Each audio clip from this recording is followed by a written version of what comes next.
The morning rain had just stopped when Marcus Williams pushed through the glass doors of Brew and Bean Coffee Shop. His weathered hands still trembled slightly, a reminder of the roadside bomb that had changed everything 3 years ago in Afghanistan. The prosthetic leg beneath his jeans felt heavier today, as it always did when the weather changed. Marcus had been coming to this coffee shop for 6 months now, ever since he moved to the small town of Millbrook to start fresh. The familiar smell of roasted beans and the gentle hum of conversation usually brought him comfort. It was his escape from the nightmares and the endless doctor's appointments that filled his days. He approached the counter, noticing a new face behind the register. The young man couldn't have been more than 20, with perfectly styled hair and a name tag that read Tyler. Marcus had grown accustomed to Sarah, the usual morning barista who always greeted him with a warm smile and knew his order by heart. "Good morning," Marcus said quietly, his voice still carrying traces of the confidence he once had as a sergeant. "I'll have a large black coffee and a blueberry muffin, please." Tyler looked up from his phone with obvious irritation. He glanced at Marcus, taking in his worn military jacket with faded patches, his careful gait, and the way he leaned slightly on his right leg. A smirk crossed the young man's face.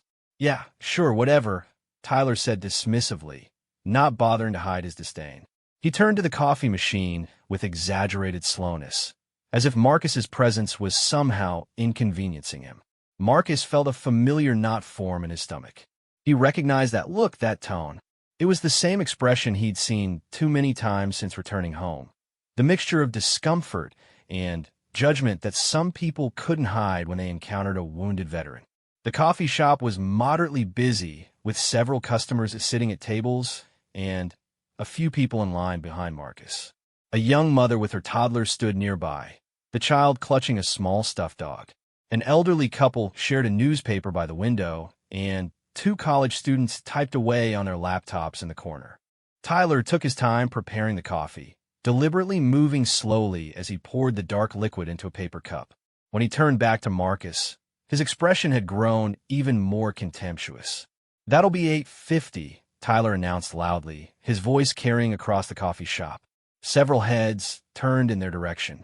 Marcus reached for his wallet, his movements careful and deliberate. The prosthetic made some actions more challenging, and he learned to take his time to avoid losing his balance or dropping things. As he fumbled slightly with the worn leather wallet, Tyler's impatience became more obvious. "Come on, man," Tyler said, his voice now loud enough for half the coffee shop to hear. "Other people are waiting." The comment stung, but Marcus continued to carefully extract his debit card. He'd learned to ignore such remarks, to swallow his pride, and move on. It wasn't worth the confrontation, and he'd had enough conflict to last several lifetimes. But Tyler wasn't finished. As Marcus held out his card, the young barista leaned forward slightly, his voice dripping with mock concern. "You know, there are special programs for people like you," Tyler said, his words designed to humiliate. "Maybe you should look into getting some help instead of holding up the line at coffee shops." The coffee shop fell silent. The gentle murmur of conversation stopped abruptly, and even the espresso machine seemed to pause. Marcus felt every eye in the room turn toward him, and his cheeks burned with embarrassment. His hand holding the debit card began to shake, not from his injury this time, but from the rush of emotions he fought daily to control. Anger, shame, and hurt crashed together in his chest like waves against rocks. For a moment, Marcus considered walking away, leaving without his coffee, retreating to the safety of his small apartment where no one could see his wounds or judge his struggles. It would be easier than standing there, exposed and humiliated in front of strangers who now saw him as exactly what Tyler had implied, a broken man who couldn't even buy coffee without causing problems. Marcus stood frozen at the counter, Tyler's cruel words echoing in his mind. The young barista seemed pleased with himself, crossing his arms and waiting for Marcus to either respond or leave. The silence in the coffee shop stretched uncomfortably long. "I serve in Afghanistan," Marcus said quietly, his voice barely above a whisper. He wasn't sure why he felt the need to explain himself, but The words came anyway. I was injured in an explosion that killed 2 of my friends. Tyler's expression didn't soften. If anything, he seemed more annoyed by what he apparently viewed as an excuse. Look, I don't really care about your sob story, Tyler replied, his voice cutting through the quiet coffee shop like a blade. There are resources for veterans, okay? Maybe use them instead of making everyone else's day harder. The young mother near the counter gasped audibly. Her toddler, sensing the tension, began to whimper and clutch her leg. The elderly couple by the window had stopped reading their newspaper and were staring in shocked disbelief. Marcus felt his chest tighten. The familiar signs of a panic attack began to creep in. The racing heartbeat, the difficulty breathing, the overwhelming urge to flee. He'd experienced these episodes frequently since returning home, especially when confronted with unexpected hostility. I just wanted a coffee, Marcus managed to say, his voice now shaking. I come here every week. I've never caused any problems. Tyler shrugged dismissively. Well, maybe you should find somewhere else to get your coffee then. Somewhere more accommodating to your situation. The words hit Marcus like physical blows. This wasn't just rudeness anymore. This was deliberate cruelty. He thought about the men and women he'd served with, many of whom had returned home only to face similar treatment. Some hadn't been strong enough to endure it. Behind Marcus, the line of customers shifted uncomfortably. A businessman in an expensive suit checked his watch impatiently, clearly annoyed by the delay. One of the college students had pulled out her phone and seemed to be recording the interaction, though Marcus wasn't aware of it. Tyler, right? Marcus said, reading the name tag again. He was trying to maintain his composure, to find some way to de-escalate the situation. I'm not looking for special treatment. I just want to buy a coffee like everyone else. But Tyler had apparently decided to double down on his cruelty. He leaned forward on the counter, his voice taking on a mocking tone that carried clearly throughout the shop. You want to know what I think? Tyler said, loud enough for everyone to hear. I think some people use their military service as an excuse for everything. Can't move fast enough? Blame the war. Can't function in normal society? Blame the war. Can't even order coffee without making a scene? Blame the war. The coffee shop erupted in uncomfortable murmurs. Several customers looked appalled, while others seemed uncertain about whether they should intervene. The young mother pulled her child closer and moved away from the counter, clearly distressed by what she was witnessing. Marcus felt something break inside him. Not the kind of break that led to violence or anger, but the quiet kind that made a person want to simply disappear. He'd fought for his country, lost friends, spent months in hospitals learning to walk again, and endured countless hours of physical therapy and counseling.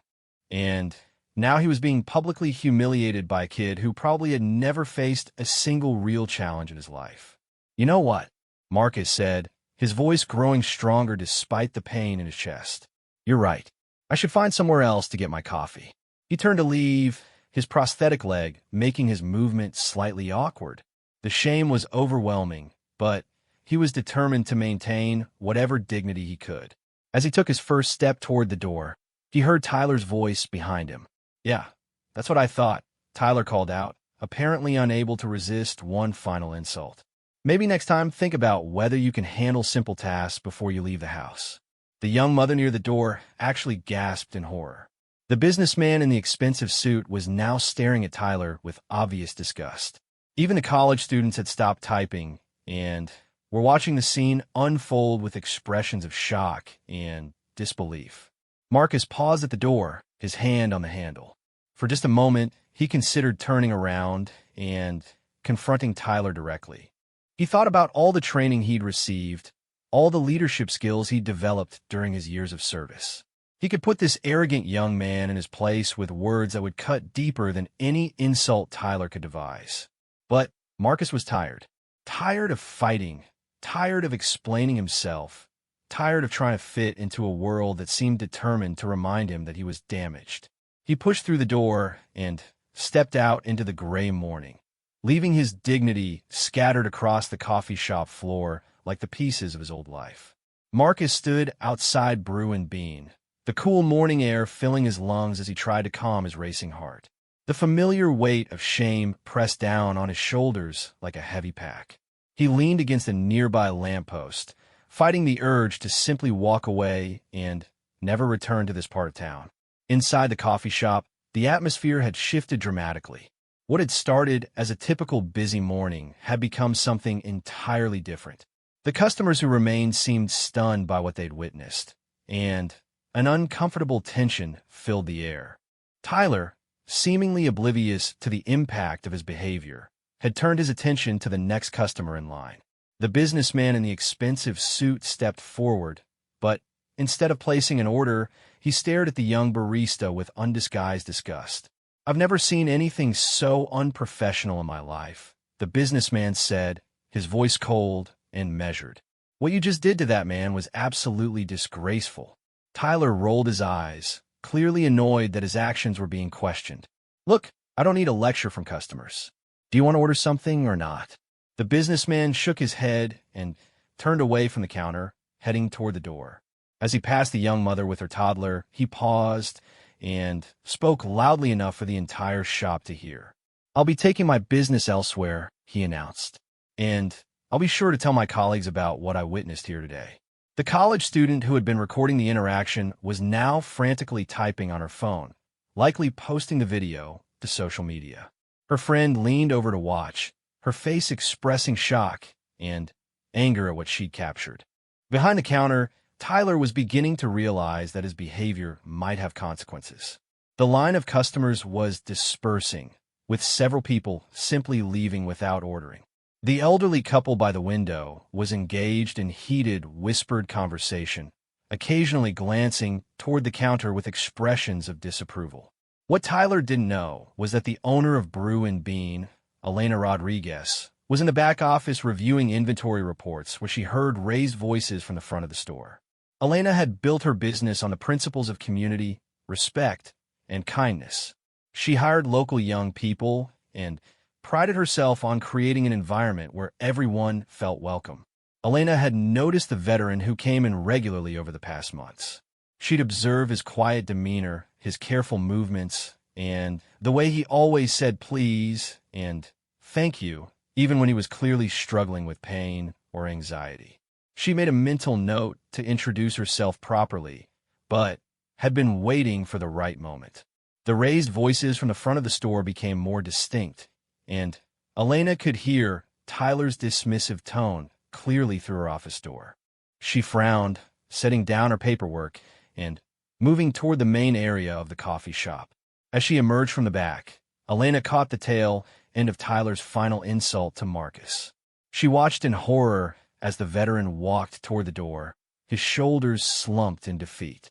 The expression on his face was one she recognized from her own father, who had served in Vietnam and faced similar treatment when he returned home. Elena's hands clenched into fists as she took in the scene. The uncomfortable silence, the customers looking around awkwardly, and Tyler standing behind the counter with a smug expression that suggested he was pleased with himself. "Tyler," Elena's voice cut through the silence like a whip crack. "Step away from the register immediately." The young barista spun around, his face showing surprise and then annoyance. "Elena, I was just dealing with a difficult customer. Some people can't handle—" "Stop talking," Elena interrupted, her voice deadly quiet but carrying clearly throughout the shop. "Right now." She moved behind the counter with quick, determined steps.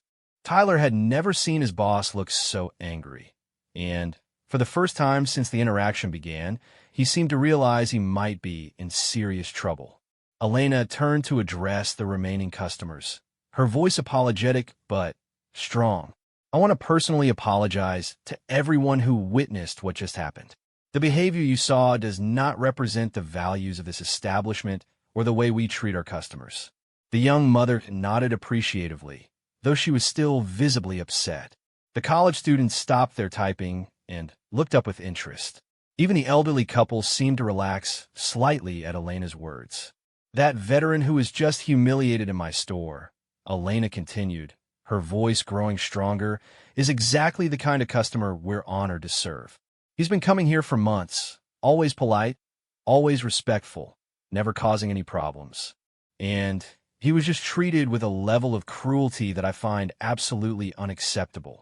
Tyler opened his mouth to protest, but Elena held up a hand to silence him. She wasn't finished addressing her customers yet. I'm going outside to apologize to that gentleman personally, Elena announced. And I want everyone here to know that this kind of treatment will never happen in my establishment again. She untied her apron and handed it to a shocked Tyler. You're done for the day. We'll discuss your employment status later. Elena walked toward the door with purpose, leaving behind a coffee shop full of customers who were now murmuring approvingly about her response. Through the large front windows, they could see Marcus still standing by the lamppost, staring down at the sidewalk with the posture of a man who had been broken once again by the world he'd fought to protect. Elena pushed through the glass doors and approached Marcus carefully, the way she might approach any wounded creature that had been backed into a corner. She could see the tension in his shoulders, the way he held himself as if braced for another attack. Sir, she said softly, stopping a respectful distance away. My name is Elena Rodriguez. I'm the owner of Brew and Bean. Marcus looked up slowly, his eyes wary. He'd been expecting someone to come outside and ask him to move along, to stop loitering near the business. Instead, he saw a woman in her early 40s with kind eyes and an expression of genuine concern. I'm sorry, Marcus said automatically, straightening up despite the ache in his leg. I was just leaving. I didn't mean to cause any trouble. Elena felt her heart break a little at his immediate assumption that he was somehow at fault. You didn't cause any trouble, she said firmly. You were the victim of inexcusable behavior by someone who no longer works for me. Marcus blinked in surprise. I'm sorry, what? Tyler no longer works for me, Elena repeated, her voice carrying a steel edge. What happened in there was completely unacceptable, and I want to personally apologize for every word he said to you. For a moment, Marcus couldn't process what he was hearing. In his experience, businesses typically sided with their employees over customers, especially customers like him who were seen as problematic or different. You don't need to apologize, Marcus said quietly. It's not your fault he said those things. Elena stepped closer, her expression earnest. Actually, it is my fault. I hired him. I put him in a position where he could represent my business, and he used that position to hurt someone who deserved nothing but respect and kindness. She paused, studying Marcus's face. You're Marcus, aren't you? You come in every Tuesday and Thursday morning. Large black coffee and a blueberry muffin. Marcus nodded, surprised that she knew his name and order. He'd assumed he was just another anonymous customer. Sarah talks about you, Elena explained, seeing his confusion. She's mentioned what a polite customer you are, how you always say thank you, how you never complain even when we're running behind. She also mentioned that you're a veteran.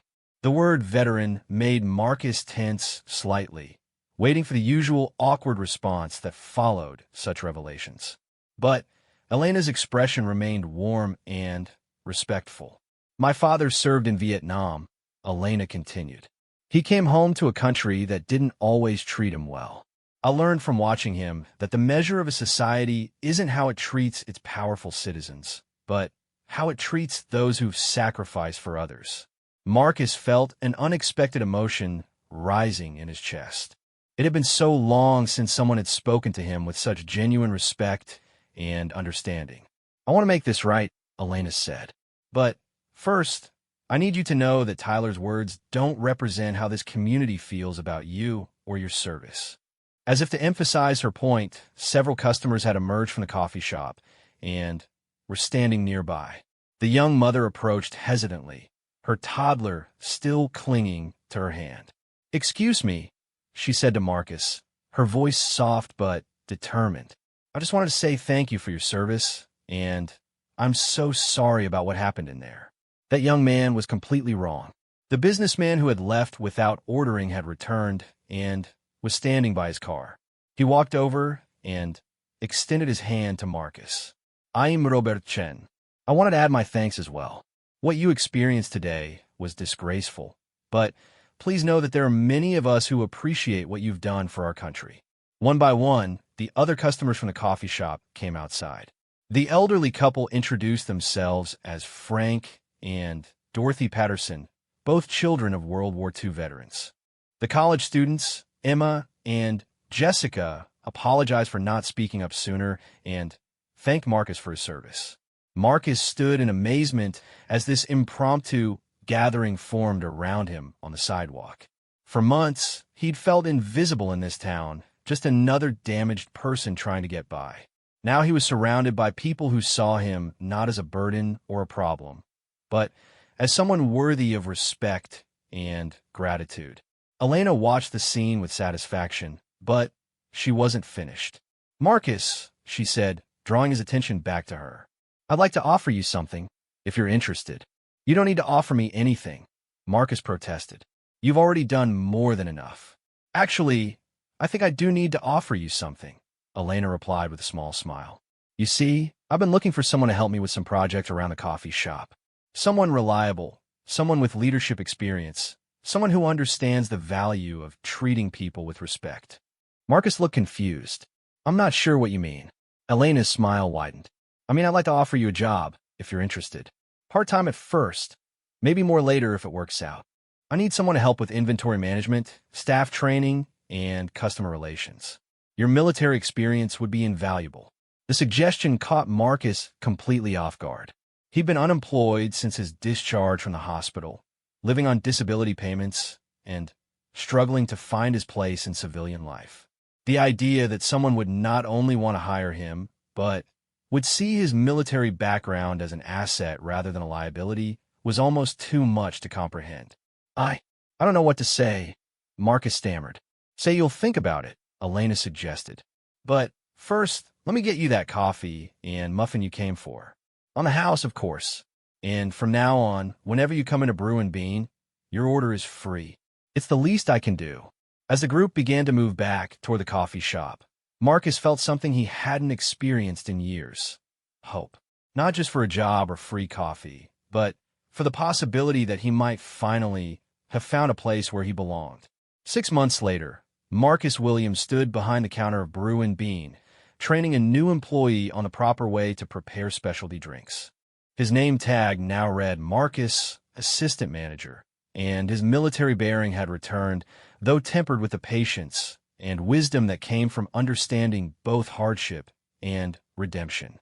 The coffee shop had transformed since that difficult morning when Tyler's cruelty had nearly broken his spirit. Elena had kept her word about the job offer, and Marcus had thrown himself into the work with the same dedication he'd once brought to his military service. Remember, Mrs. Chun liked her cappuccino with an extra shot and cinnamon. Marcus instructed the new hire, a young woman named Rebecca, who had recently graduated from college. Regular customers aren't just orders to fill. They're neighbors and friends. Rebecca nodded eagerly, clearly grateful to be working under someone who treated training as seriously as Marcus did. Word had spread throughout the community about Elena's response to Tyler's behavior, and applications for positions at Brew and Bean had increased dramatically. Everyone wanted to work for a business that stood behind such strong values.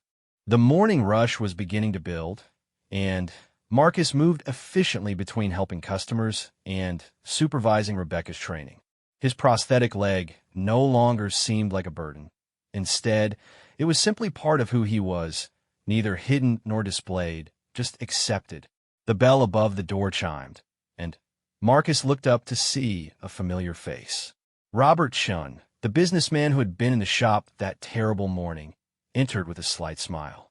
"Good morning, Marcus," Robert said warmly. "The usual for my wife and me? 2 cappuccinos, extra shot, and cinnamon for Mrs. Chun, regular for you," Marcus confirmed, already beginning to prepare the order. "How's the new grandson?"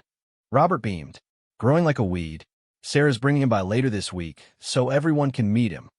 As Marcus worked on the cappuccinos, he reflected on how much his life had changed. The job at Brew and Bean had given him more than just employment and financial stability. It had given him purpose, community, and, most importantly, a sense of belonging that he'd lost when he returned from Afghanistan. Elena emerged from her office, carrying a clipboard and wearing the satisfied expression she got when reviewing positive feedback from customers. The coffee shop's reputation had grown significantly since the Tyler incident, partly because of the way Elena had handled the situation, but mostly because of the genuine warmth and professionalism that now defined the customer experience. "Marcus," Elena called out, "do you have a few minutes after the morning rush? I want to discuss something with you." Marcus nodded, though he felt a small twinge of anxiety. Old habits died hard, and unexpected meetings with supervisors still triggered his fight-or-flight response occasionally. The morning continued smoothly, with Rebecca performing well under Marcus's patient guidance. She reminded him of some of the younger soldiers he'd mentored during his service, eager to learn, grateful for clear direction, and committed to doing good work. Around 10:30, as the breakfast crowd thinned out, Marcus made his way to Elena's office. She was sitting behind her desk, but her expression was excited rather than serious. "Have a seat," Elena said, gesturing to the chair across from her desk. "I have some news that I think you'll find interesting."